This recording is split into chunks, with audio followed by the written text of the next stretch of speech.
When Balboa Park opened in 1915, few people owned cars, and the park didn't have any parking lots. But as cars became common, the city did not charge for parking in the park. That all changed on January 5th when the city launched paid parking in San Diego's crown jewel. Officials said at the time it was necessary to close the city's budget deficit.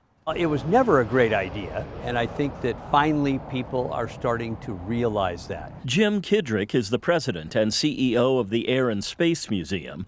He says paid parking kept people away, costing his museum hundreds of thousands of dollars.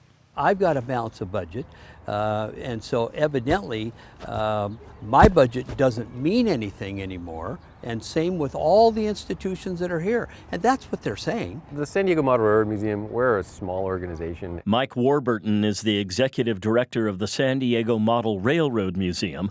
Like Jim Kidrick, he says he's relieved, but also not happy with what he says is damage done. We knew that this was going to be a massive impact, and that's why we had laid off 3 staff members in advance of the paid parking implementation, as well as cut our hours of operation, a couple part-time positions. Warburton is going to have to stick with those decreased staff levels for the foreseeable future.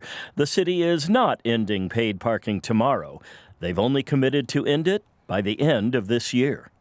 Now that paid parking is slowly winding down, will there be consequences for those who instituted it?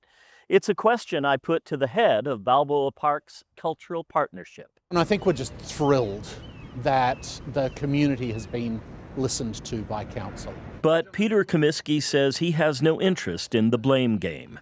The focus for us right now is to make sure that the people who made this work and the people who were able to get this solution through, that we celebrate their efforts. It's not going to cure things overnight. Bob Lehman is the executive director of San Diego Art Matters. While he works on getting the city to restore the nearly $12 million cut in arts funding, he says the damage from the parking situation will take a while to recover from. It's going to take months or maybe even years to bring that audience back. So we really have to put some effort into bringing people back to the park. Peter Comiskey summed up the current situation, saying, "At least there's now a light at the end of the tunnel that is paid parking in Balboa Park."